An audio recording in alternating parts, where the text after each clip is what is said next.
Hey everybody, we are back with another Humans Review, this time reviewing the Season 1 finale, Season 1, Episode 8, and this is awesome for a couple of reasons. Number one, it was a really good finale. Yes. And number two, it means Fear the Walking Dead starts next week, so yay! Okay, before we get started with the review, if you have not seen the Season 1 finale of Humans, you're going to want to skip this video and come back later because everything we say from this point forward is going to be a spoiler. Okay, first off, one of the things that kind of threw me off last week was they were saying how to transmit or whatever the consciousness, the synth consciousness program, they had to all be present and participate. And as soon as we found out that Karen was technically part of the group, even though she got kicked out very early, I was like, well, she has to be there too then, right? And yeah, that did get confirmed in the episode. Mm-hmm. Yeah, she has to be there and participate in it. And when they finally get around to doing it to revive Max, that was a really interesting scene. Yeah, it was, because Karen went to the inspector because she wanted them all destroyed.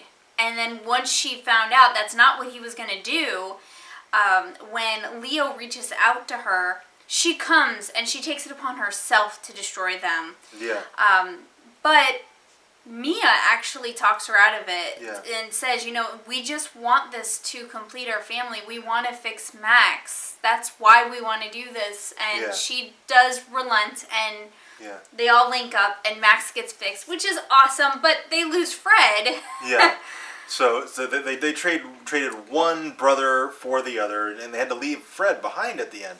But what I'm thinking of specifically is the scene where they basically kind of reactivated Max. They reintroduced self-awareness to him, and there was kind of this dream state where they're in a forest and they all got their hands on this tree, and it's like, oh my god, it's like the tree of life, and they're all it was such a great scene, and really it was shot the lighting was different from the lighting in every other episode. It was very dreamy. Yeah. It was like mist going in and out of focus. Yeah, it was very bright. Really cool, and I really loved that scene.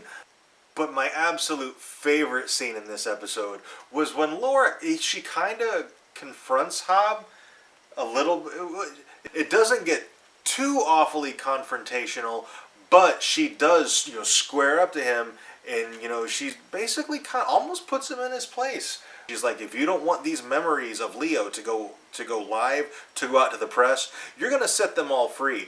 And she just has this vicious look on her face. And I'm like, damn, Laura. And one of the things I love about the show is I don't think in a single season of a show that we've watched recently, especially not like an 8-episode season, have we seen this much character development spread out among this many characters. Yeah, it was pretty amazing. What I really liked that, it's a family that really is a normal family, mm-hmm. They, average Joes, basically, and they come up with this plan, and they don't come up with a brilliant plan because they're a normal family. So yeah, they use the laptop and the memories, but as soon as they're released, they give the laptop back. They don't think about making a copy of it and hiding it, anything like that, because that's just not how a normal family would think. So I like that they did that and that they weren't immediately removed and permanently safe. It kind of opens it up for more. And one of the things that kind of threw me off was at the end of the episode when Laura and the gang, her family, they're back at their house. And I kind of figured they would have to be on the run basically now because they double-crossed Hobb. And no, they're back home and they're seemingly everything's fine. And I thought, man, Hobb's totally going to be out to get them. They have to know that. Why would they go back home? But Hobb is still technically part of the law and they have rights. See, he can do all this to these synths because they technically don't have any rights. They are property. And even with Leo, he's part synth, so he is not fully human. So, it's a gray area, which he addresses in there. So he can't really go after that family. He has no legal right to stand on, and anything he does could come back at him. And I don't think he really cares. They're just a small speed bump. I don't know. I would like to see this explored next season, because it just seems like, yeah, even though they're synths, they're not people. So I mean, can they be fugitives? I don't know. So technically, I mean, Laura and her family, they help these fugitives in quotes escape, which should be illegal, but they're not human. So can they be fugitives? It's like, oh my God, brain. Yeah, So- the legalities of the whole thing. Obviously, nothing, because they weren't charged with anything, Yeah. and they're home living their life. So Niska, toward the end, does something really interesting.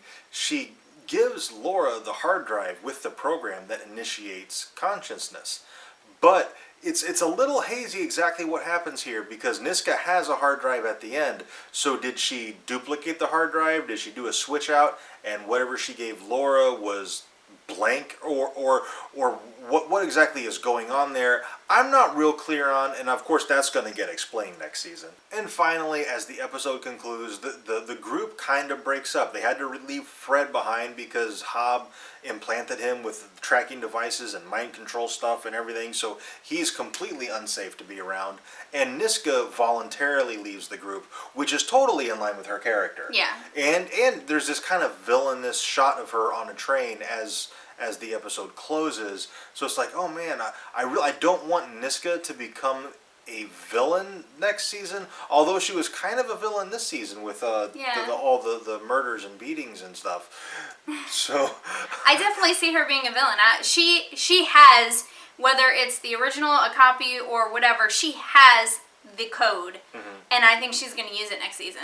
I think she's going to use it. I hope she doesn't use it for ill and rebuild Hobbs' idea, and instead of making the synths passive and controllable, make them hyper violent or something like that.